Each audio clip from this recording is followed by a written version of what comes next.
My name is Catherine Flores. I'm 27 years old, and I own one of Portland's fastest-growing event planning companies. Last month, a prominent lifestyle magazine featured my work in a 6-page spread, calling me the visionary behind Portland's most unforgettable celebrations. I bought my own condo 2 years ago, drive a car I purchased outright, and have a retirement account most people my age only dream about.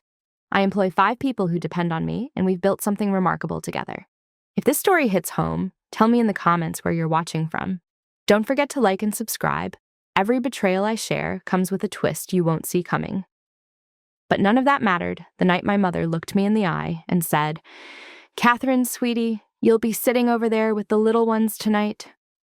I stood frozen in the entryway of Celestine's, one of Portland's most upscale restaurants, my coat still draped over my arm.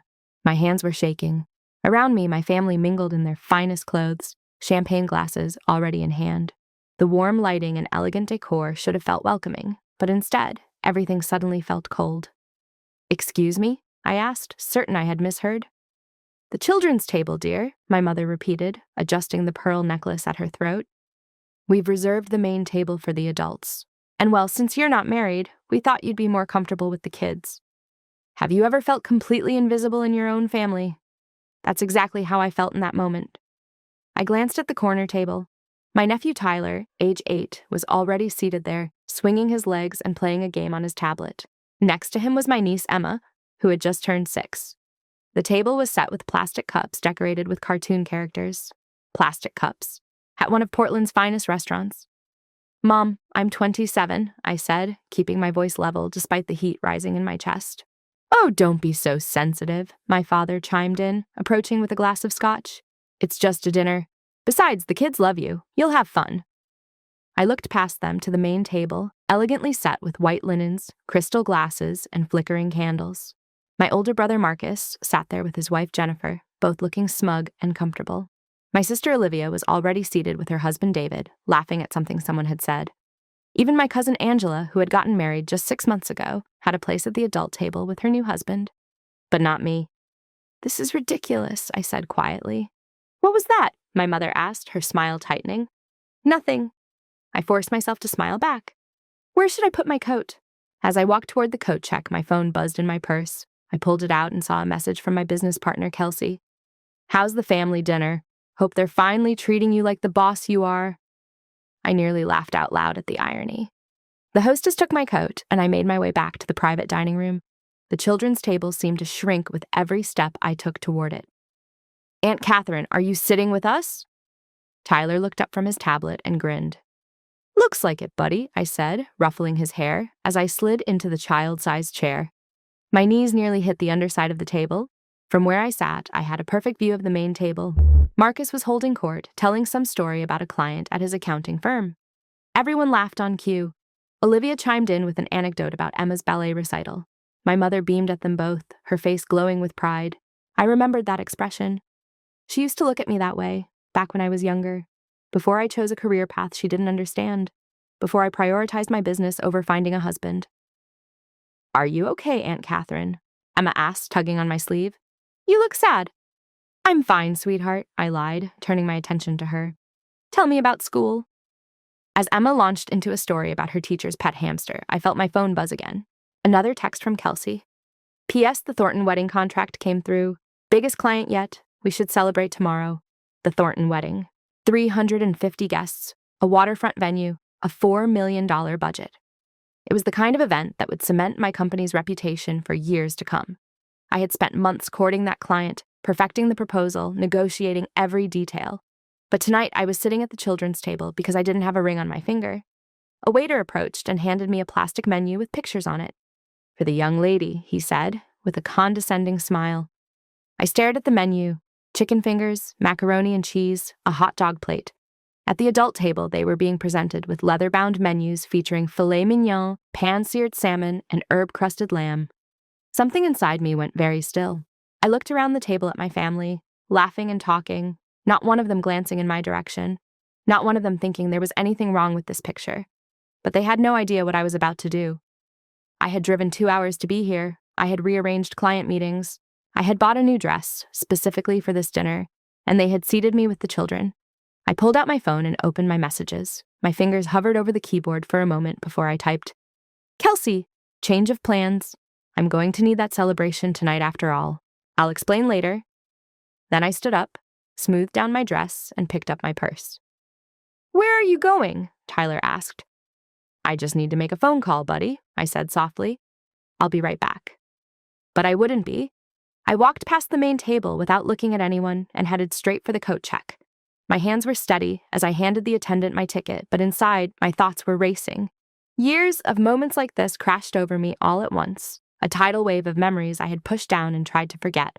The coat check attendant returned with my jacket. "Leaving so soon?" she asked. "Change of plans," I said simply. As I slipped my arms into the sleeves, I thought about my college graduation. I had earned my degree in business administration with honors, despite working 2 jobs to pay for it. My parents had attended the ceremony, but they had spent most of the reception talking about Marcus's upcoming promotion at his firm. "At least one of our children chose a stable career," my father had said within my earshot. I was 22 years old, and I had just graduated with honors. I thought about the day I signed the lease on my first office space. I had called my mother, so excited I could barely speak. "Mom, I did it. I found the perfect location for my company." Her response had been lukewarm at best. "That's nice, dear. When are you going to settle down and find a nice young man? You're not getting any younger." I was 24 at the time. I thought about last Christmas when Olivia had announced she was pregnant with her second child. My mother had cried tears of joy and immediately started planning a baby shower. 2 weeks later, when I told them about landing my first 6-figure contract, my father had simply nodded and said, "That's good," before changing the subject to Marcus's new house. The pattern had always been there. I just hadn't wanted to see it clearly until tonight. I pulled out my phone and texted my mother. "Had to leave. Something came up with work. Sorry." I didn't wait for a response. I walked through the restaurant's main dining room, past couples enjoying romantic dinners and groups celebrating birthdays. Everyone looked so normal, so content. I wondered if any of them had families who dismissed their accomplishments because they didn't fit into a predetermined mold. The cool evening air hit my face as I stepped outside. Portland in October was beautiful, the trees just starting to turn gold and red. I had always loved this city, loved building my life here on my own terms. But standing there on the sidewalk, I felt suddenly exhausted by the constant battle to prove my worth to people who should have valued me unconditionally. My phone buzzed. A text from my mother. "What do you mean you left? Where did you go?" I ignored it and called Kelsey instead. "Hey, that was fast," she answered. "Are you done with dinner already?" "I'm done all right," I said, walking toward where I had parked my car. "Long story. Are you free tonight?" "Always. Want to meet at Bruno's? We can grab a bottle of wine and you can tell me everything." "Perfect. See you in 20. As I drove through the city streets, my phone kept buzzing with incoming messages. I didn't look at them. I knew what they would say. My mother would be confused, maybe even concerned. My father would be annoyed. My siblings probably wouldn't even notice I was gone until dessert was served.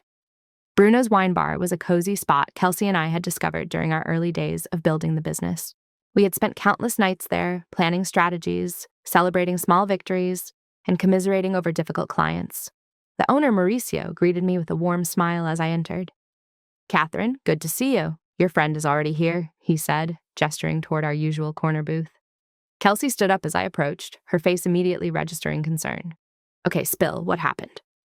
I slid into the booth and let out a long breath. "They sat me at the children's table." "What?"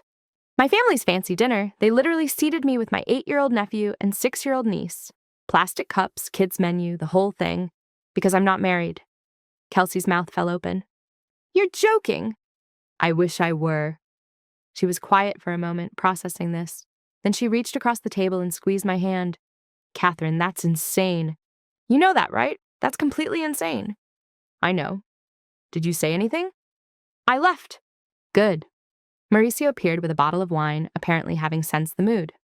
"On the house, ladies. You both look like you need it." As he poured, my phone buzzed again and again and again. I pulled it out and looked at the screen.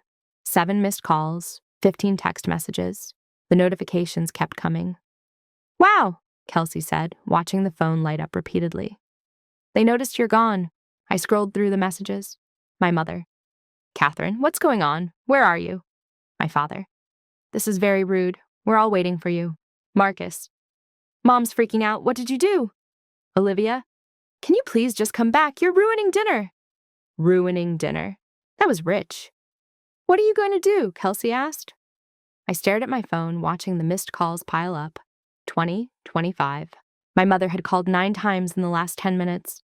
Part of me wanted to answer, to explain, to make them understand how much they had hurt me. But a bigger part of me knew it wouldn't matter. They would find a way to make this my fault. I was too sensitive. I didn't understand. It was just a joke. I was overreacting. I had spent 27 years trying to earn their respect, their approval, their recognition, and tonight they had shown me exactly what they thought I was worth. I turned my phone face down on the table. I'm not answering, I said quietly. Kelsey raised her glass. Good. Let them sweat. The wine was smooth and rich, but I could barely taste it. My mind kept replaying the moment when my mother had casually directed me to the children's table, as if it were the most natural thing in the world, as if I were still a kid who needed to be managed and organized according to her rules. Tell me something, Kelsey said, swirling her wine. Has it always been like this? I thought about her question. Not always. When I was younger, things were okay, but once Marcus got married, something shifted. Suddenly, there was this divide between the real adults and everyone else, and I ended up on the wrong side of it. Because you chose your career over a husband. Exactly. I took another sip of wine. It's not like I'm against marriage. I'm just not going to settle for someone who doesn't respect what I've built. My business is important to me. It's mine. I created it from nothing. And you're incredible at it, Kelsey added. Catherine, you've built something amazing. We've grown 30% this year alone. We have a waitlist of clients. You're 27 years old and you're running a thriving company. That's not nothing. Try telling my parents that. My phone buzzed again. I glanced at it despite myself. A text from my mother. Catherine, this is unacceptable. Call me immediately. The use of my middle name made me smile bitterly. That was her signature move, saved for when she was truly angry. How many calls now? Kelsey asked. 32. Jesus. I know. Another text came through, this time from Olivia. Mom is crying. Dad is furious. Are you seriously not coming back? I showed Kelsey the message. She read it and shook her head. They're trying to guilt you into coming back so they don't have to face the fact that they messed up. Pretty much. Are you going to go back? I looked at my phone, at the steady stream of notifications that wouldn't stop. Part of me felt guilty. I had been raised to be polite, to keep the peace, to not make waves. Walking out of that dinner went against every instinct my parents had instilled in me from childhood. But another part of me felt something I hadn't felt in a long time. Free. No, I said firmly. I'm not going back, not tonight, and maybe not for a while. Kelsey smiled. Good. They need to understand that you're not going to accept being treated like that anymore. I woke up the next morning with a slight headache and a sense of resolve I hadn't felt in years. Sunlight streamed through the windows of my condo, and for a moment I just lay there staring at the ceiling, replaying the previous night's events. My phone was still off. I had left it that way intentionally, needing the silence, needing the space, but I knew I couldn't avoid reality forever. Eventually, I would have to turn it back on and face whatever storm was waiting. I made coffee, strong and black, and sat at my kitchen counter with my laptop. Work had always been my refuge, and today was no exception. I pulled up the Thornton wedding file and lost myself in the details. Color schemes, vendor contracts, timeline adjustments. This was something I understood, something I was good at, something that didn't require me to shrink or apologize for who I was. Around 10 o'clock in the morning, I finally turned my phone back on. The notifications exploded across my screen like fireworks. 73 missed calls, 119 text messages, 15 voicemails. My battery had died at some point during the night, which meant these had accumulated over hours. I scrolled through them, my coffee growing cold beside me. My mother. Catherine, I don't understand what's happening. Please call me. I'm worried sick. My father. This behavior is unacceptable. You owe your mother an apology. Marcus. Way to ruin dinner for everyone. Real mature. Olivia. I can't believe you just left like that. Mom cried all night. And then, buried in the middle of all the anger and guilt tripping, there was one message that made me pause. It was from my Aunt Helena, my mother's sister, sent around midnight. Catherine, I heard what happened at dinner. I just want you to know that I understand why you left. Your mother called me upset, but when she told me about the seating arrangement, I told her she was wrong. You're a grown woman with a successful career. You didn't deserve that. Call me if you need to talk. I stared at that message for a long time. Aunt Helena had always been different from the rest of my family. more independent, less concerned with appearances. She had never married, had built a career as a freelance photographer, and had traveled the world on her own terms. My mother often spoke about her with a mixture of admiration and pity, as if Helena's life was somehow incomplete without a husband and children. I saved her message and kept scrolling. More of the same from everyone else. Accusations, guilt, anger. No one seemed to understand why I had left. Or maybe they did understand and just didn't care. Then I saw the most recent message, sent just 20 minutes ago. It was from my mother, and the tone had shifted. "Catherine, your father and I have been discussing the situation. We think you may have overreacted, but we're willing to overlook it if you apologize. We're having Sunday brunch at the house this weekend. Your siblings will be there. We expect you to come and make things right with the family." I read it 3 times, feeling my jaw clench tighter with each reading. They expected me to apologize. They thought I had overreacted. They were willing to overlook it as if they were doing me some grand favor. I set my phone down carefully, afraid that if I held it any longer, I might throw it across the room. My laptop dinged with an incoming video call. It was Kelsey. "Morning," she said when I answered. "How are you feeling?" "Like I'm living in an alternate reality," I said. "Did you know my family expects me to apologize to them?" "What?" I turned my phone around to show her the message. Kelsey's face went through several expressions as she read it: disbelief, anger, and finally something that looked like determination. "You're not actually considering it, are you?" she asked. "No, absolutely not, but I need to figure out how to respond." "Easy. You don't." "Kelsey." "Catherine, I'm serious. You've spent your whole life responding to their demands, jumping when they said jump, trying to earn approval that they'll never give you. What if you just stopped? Stopped responding? Stopped playing their game? They want you to come to Sunday brunch so they can put you back in your place, make you apologize for having boundaries, and reassert their control. What if you just didn't show up?" I thought about it. The idea was both terrifying and exhilarating. "They'll lose their minds," I said. "Good. Let them. But Catherine, what's the worst that can happen? They get angry. They already are. They stop talking to you. From what you've told me, that might actually be a relief. They cut you out of the family. Sweetie, they already did that when they sat you at the children's table." Her words hit me like a physical blow because they were true. They had already shown me exactly where I stood in the family hierarchy. I was less than. I was other. I was acceptable only when I conformed to their expectations. "You're right," I said quietly. "Of course I'm right. I'm always right. You know this." Despite everything, I smiled. "What would I do without you?" "Probably still be sitting at that children's table eating chicken fingers and wondering why you feel so empty inside."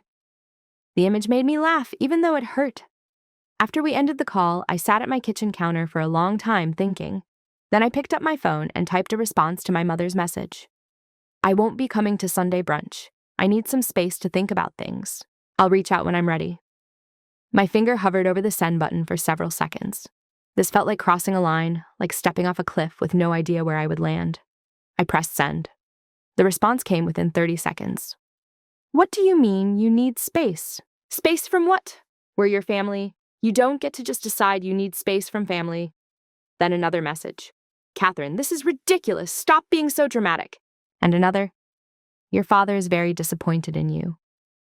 I watched the messages roll in, one after another, each one trying to pull me back, to make me doubt myself, to restore the old dynamic where I apologized and accommodated and made myself smaller. But something had shifted inside me. I turned off my phone again and went back to work. The week that followed was surreal. I threw myself into work with an intensity that surprised even me. The Thornton wedding required constant attention, and I was grateful for the distraction. Kelsey and I met with vendors, toured venues, and refined every detail until it was perfect. In the world of event planning, I had control. I had respect. People valued my expertise and trusted my judgment. It was everything my family had never given me. On Wednesday afternoon, as I was reviewing floral arrangements with a vendor, my office phone rang. My assistant Sophie knocked on the door. "Catherine, your mother is online too. She says it's urgent." I looked at the phone, then back at Sophie. "Tell her I'm with a client and I'll call her back." "She says she'll wait." "Tell her I'll call her back when I have time." Sophie nodded and closed the door. Through the glass, I could see her relaying the message. A minute later, my cell phone started ringing. I declined the call and turned my attention back to the vendor. "Sorry about that. Now, about the centerpieces." But it was hard to concentrate. My mother called 3 more times during that meeting. When the vendor left, I checked my messages. My mother had left 2 voicemails, both increasingly frantic. My father had texted, "Your mother is very upset. This has gone on long enough. Call her back." Marcus had sent a message too. "What is your problem? Just call Mom and stop being so childish." I stared at that message for a long time. Childish? They still saw me as a child. Even as I ran a successful business, even as I managed projects worth hundreds of thousands of dollars, even as I employed 5 people and had built something significant from nothing. My phone rang again. This time it was Aunt Helena. I answered. "Hey, Catherine." "Hi. I hope I'm not catching you at a bad time." "Not at all. How are you?" "I'm fine, but I wanted to check in on you. Your mother called me last night. She's very worked up." "I can imagine. She told me you refused to come to Sunday brunch, that you're not returning her calls." I waited for the lecture, the gentle scolding about family obligations and keeping the peace. Instead, Helena said, "Good for you." I nearly dropped my phone. "What?" "Good for you," she repeated. "Catherine, I've watched your mother treat you like you're less than your whole life. It was wrong when you were younger, and it's wrong now. What she did at that dinner was inexcusable." "She doesn't see it that way." "Of course she doesn't. Your mother has very specific ideas about how life should look, and anything that doesn't fit that picture makes her uncomfortable. But that's her issue, not yours." I felt tears prick my eyes. "Thank you for saying that." "I'm saying it because it's true. Listen, I know your mother is my sister and I love her, but that doesn't mean I agree with how she's treated you. You've built an incredible life for yourself. You should be proud." "I am proud. I just wish they could see it." "They might eventually, or they might not. But you can't keep sacrificing yourself hoping they'll change." After we hung up, I sat in my office for a while, just breathing. Aunt Helena's words had cracked something open inside me, something I had kept locked away for years, the realization that maybe, just maybe, the problem wasn't me. That evening, as I was leaving the office, Sophie stopped me. "Catherine, before you go, your mother called again. 4 times, actually, and your father called twice. They both said it was extremely important." "Did they say what it was about?" "Your mother said she needs to speak with you about a family emergency." My stomach dropped. "Did she say what kind of emergency?" "No, just that it was urgent and you needed to call immediately." I pulled out my phone with shaking hands. A family emergency. What if something had happened to someone? What if my father was sick? What if Olivia or Marcus had been in an accident? I dialed my mother's number. She answered on the first ring. "Catherine, finally. I've been trying to reach you for hours." "Sophie said there was a family emergency. What happened? Is everyone okay?" "Well, no, everyone is not okay. Your father and I are extremely upset, and your siblings are upset, and this whole situation is causing problems for everyone." I felt the fear drain out of me, replaced by a slow-burning anger. "That's the emergency, that everyone is upset." "Yes, Catherine. This has gone on long enough. Whatever point you were trying to make, you've made it. Now it's time to stop being difficult and come home for brunch on Sunday." "Mom, I told you I need space right now." "Space? Space from what?" "We're your family. And frankly, I think you're being incredibly selfish. Do you know how embarrassing this is? People are asking questions. They want to know where you were at dinner, why you left, why you're not coming to brunch. What am I supposed to tell them? How about the truth? That you seated me at the children's table and I decided I deserved better." There was a sharp intake of breath. "Is that what this is about? That silly seating arrangement?" "Catherine, you're being ridiculous. It wasn't personal." "Mom, you gave me a kid's menu with chicken fingers on it. You made me sit with an 8-year-old and a 6-year-old while every other adult in the family sat at the main table. How is that not personal? You're blowing this completely out of proportion. It was just a practical decision. The table could only fit so many people, and since you're not married, we thought that I was less of an adult than everyone else." "That's not what I said." "But it's what you meant." My mother's voice turned cold. "I don't appreciate your tone. I'm your mother, and you need to show me some respect." "Respect goes both ways, Mom.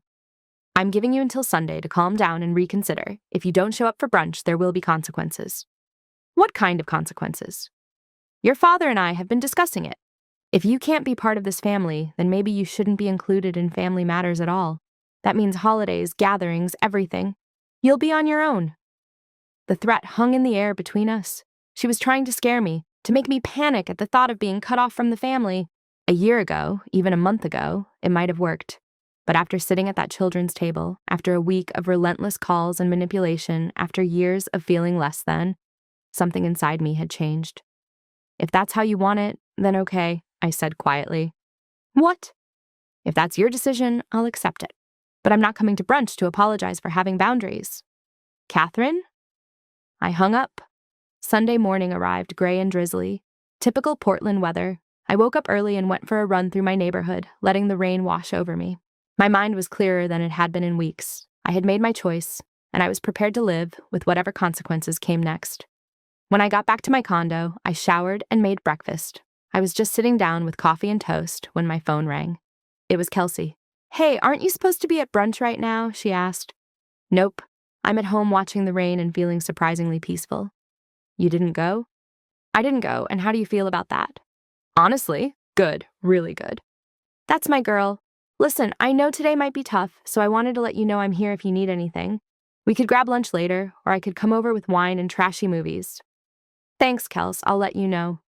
After we hung up, I settled onto my couch with my laptop to do some work, but I found it hard to concentrate. I kept wondering what was happening at my parents' house. Were they sitting around the brunch table right now talking about me? Were my siblings there shaking their heads at my absence?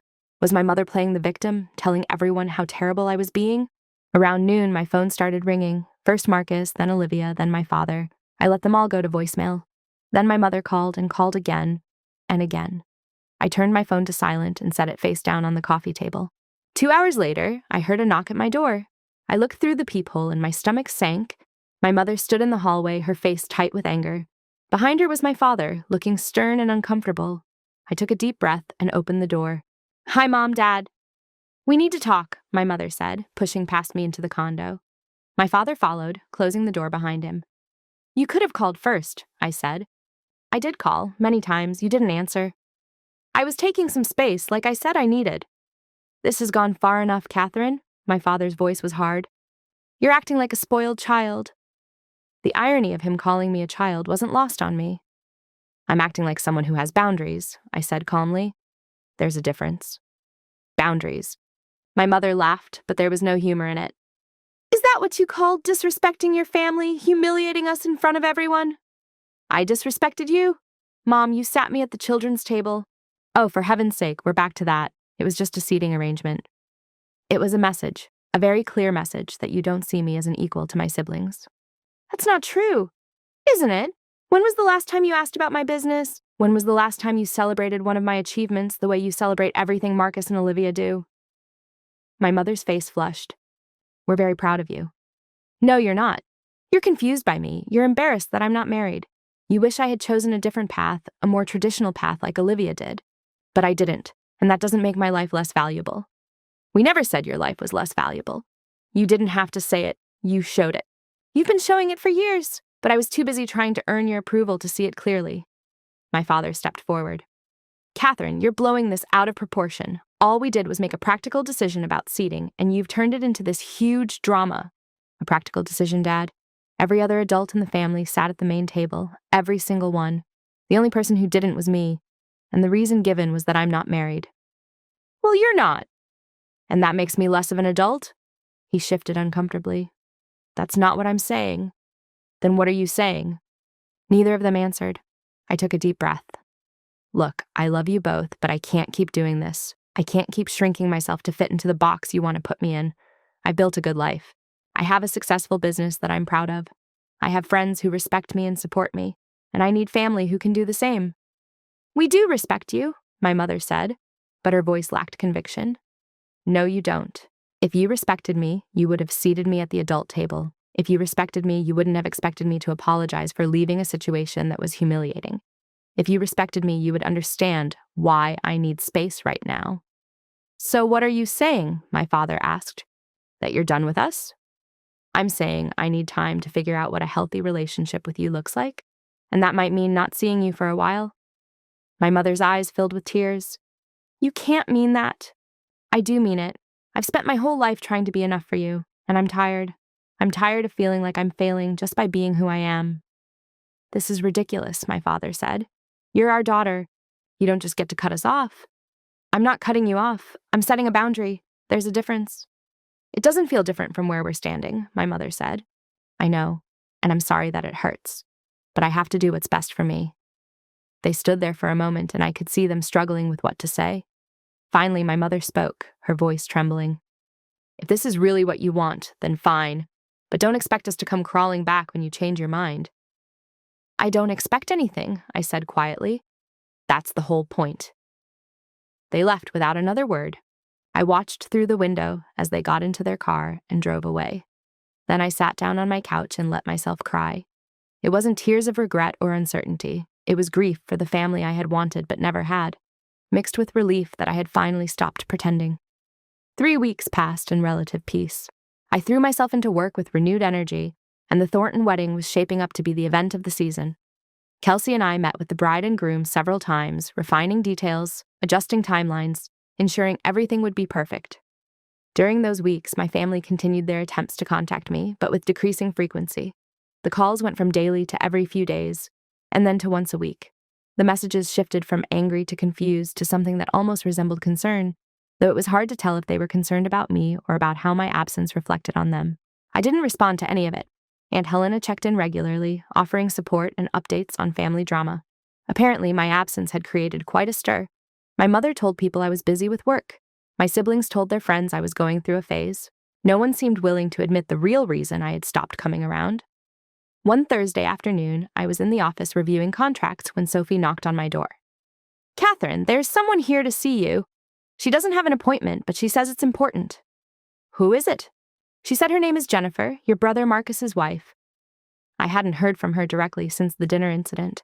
I considered telling Sophie I was busy, but curiosity got the better of me. "Send her in." Jennifer entered, looking uncomfortable, clutching her purse like a shield. She was dressed impeccably as always, her blonde hair perfectly styled, but there was something off about her expression. "Catherine, thank you for seeing me," she said, sitting down without being invited. "What can I do for you, Jennifer?" She fidgeted with her purse strap. "I wanted to talk to you about what happened at the dinner." "Okay. Look, I know you and your family have been having issues, and Marcus tells me you're being difficult, but I wanted to hear your side of things." I leaned back in my chair. "You want to hear my side?" "Yes, because honestly, the way your mother tells it, you just got upset over nothing and stormed out. But I've known you for 5 years, Catherine, and that doesn't sound like you." I studied her carefully. "What does Marcus say about it?" "He says you're being dramatic and childish, that you're punishing everyone because of a silly seating arrangement." "And what do you think?"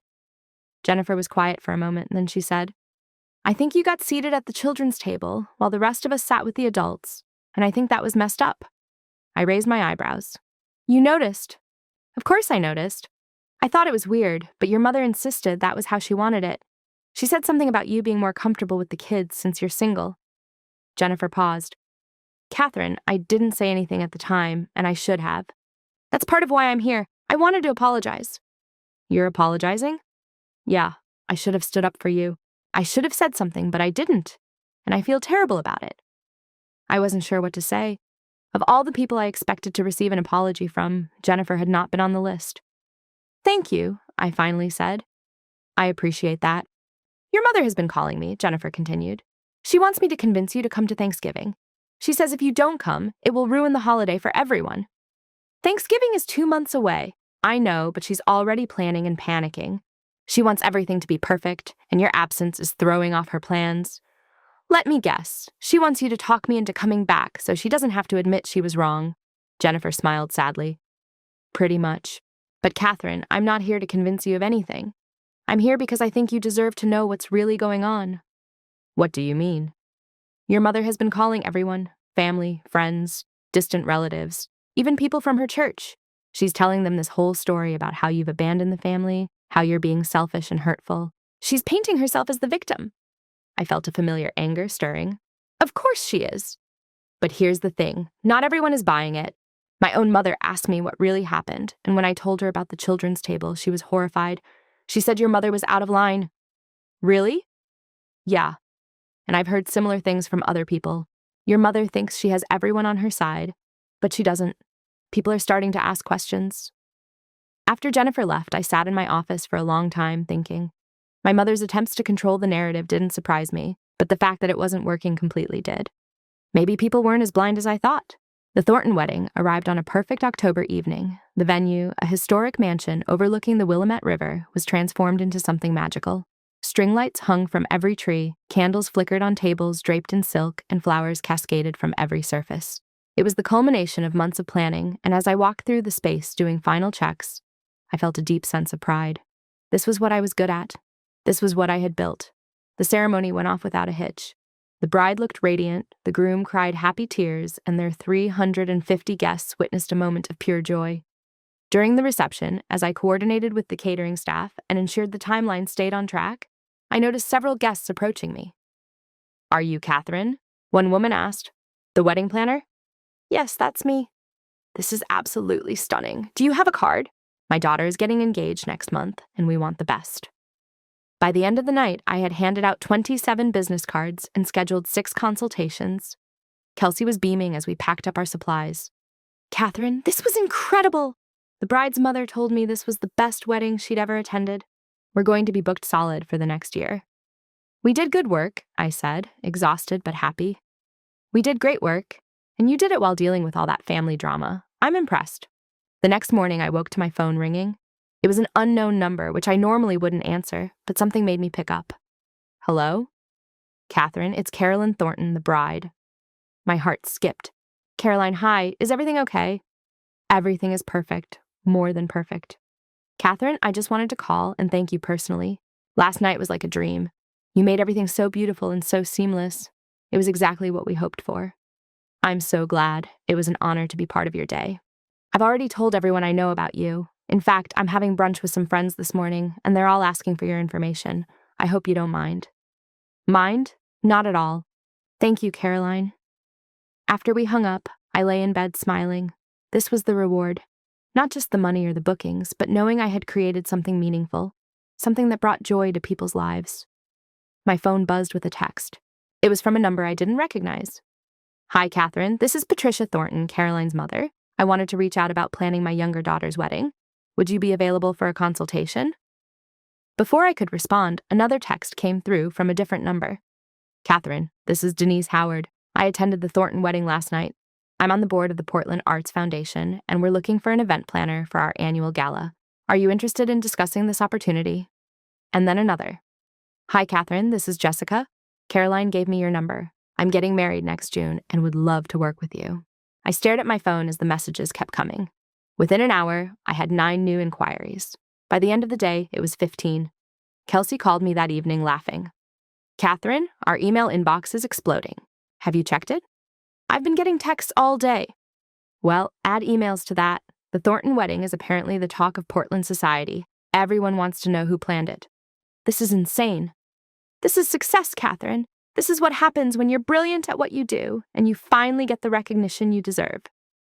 That week was a whirlwind. I met with potential clients, gave presentations to corporate event planners, and even did an interview with a local magazine about my business. Every meeting ended with a contract or a solid lead. My calendar filled up months in advance. On Friday evening, as I was leaving a consultation with a tech company that wanted me to plan their annual retreat, my phone rang. It was my mother. I stared at the screen for a moment, then answered. "Hi, Mom." "Catherine?" Her voice was stiff. "I've been trying to reach you." "I've been busy with work." "Yes, I heard. Apparently you planned some big wedding that everyone is talking about." "The Thornton wedding?" "Yes." There was a pause. "I saw the photos online. It looked very nice." "Thank you." Another pause.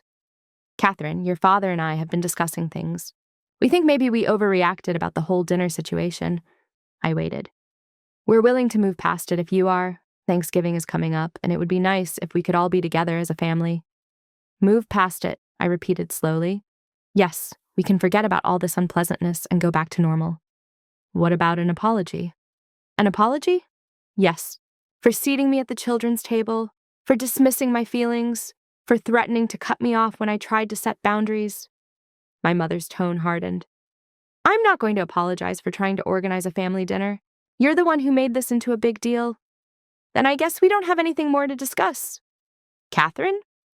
I hung up, but the recognition kept growing. A week later, I received a call that would change everything. "Hello, Catherine. This is Gregory Thornton, Caroline's father." "Mr. Thornton, hello. How are you?" "I'm wonderful, thanks to you. Listen, I'm calling because I want to offer you an opportunity. I'm on the board of several companies here in Portland, and we're always looking for top-tier event planners for corporate functions. Your work at my daughter's wedding was exceptional. I'd like to bring you in to pitch for several upcoming events. We're talking significant contracts. My heart raced. I would be very interested in that. Excellent! I'll have my assistant reach out to schedule a meeting. Catherine, you're going to do very well in this city. Mark my words. After we hung up, I just stood there, phone in hand, trying to process what had just happened. The next few weeks were transformative. I met with Gregory Thornton and his associates, presented proposals, and landed 3 major corporate contracts. My business grew exponentially. I hired 2 more employees and started looking for a larger office space. One December afternoon, as I was reviewing contracts in my new office, Sophie knocked on the door. Catherine, your mother is here. Should I send her in? I took a breath. Yes, send her in. My mother entered, looking around at the expanded space, the new furniture, the large windows overlooking downtown Portland. Her expression was hard to read. This is quite an upgrade, she said. Business has been good. So I've heard. She sat down without being invited. Catherine, I wanted to talk to you about Christmas. I'm not coming to Christmas, Mom. I figured as much, but I wanted you to know that your absence is affecting the whole family. Your siblings' children keep asking where Aunt Catherine is. Marcus and Olivia are upset. Your father barely speaks anymore. And whose fault is that? My mother's jaw tightened. You're being very selfish. No, I'm being healthy. There's a difference. You're throwing away your family over one small incident. It wasn't one small incident, Mom. It was years of being treated like I didn't matter because I didn't fit your ideal. The dinner was just the moment I finally saw it clearly. So that's it? You're just done with us? I'm done accepting less than I deserve. If you can't respect me and my choices, then yes, I'm done. My mother stood up. You'll regret this. Maybe, but I doubt it. She left without another word. In the months that followed, my parents made a few more attempts to contact me, each one less forceful than the last. When I didn't respond, they eventually stopped trying. My siblings followed suit, apparently deciding that maintaining their relationship with our parents was more important than maintaining one with me. I heard through Aunt Helena that my mother told people I had become too successful to care about family anymore, still unable to see the irony in that statement. The consequences for my family unfolded exactly as they deserved. Marcus and Jennifer divorced 8 months later. Jennifer reached out to tell me she had finally stood up to the family's unrealistic expectations, and she thanked me for showing her it was possible.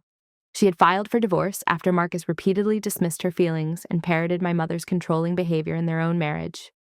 Olivia's marriage grew strained as she struggled under the weight of being the only perfect child left to fulfill our parents' expectations. My mother's attempts to control every aspect of her life eventually led to a falling out that mirrored my own. Though Olivia eventually returned to the fold after apologizing, the damage had been done. Her marriage survived, but barely. My parents found themselves increasingly isolated, unable to understand why their rigid expectations and conditional love had driven their children away.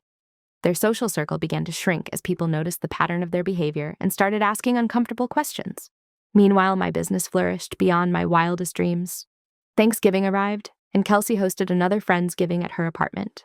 This time, there were 20 people there, including several clients who had become genuine friends, colleagues who had supported me through everything, and Aunt Helena, who drove in from the coast to join us.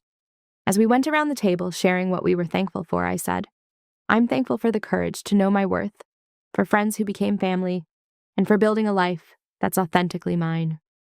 Aunt Helena raised her glass.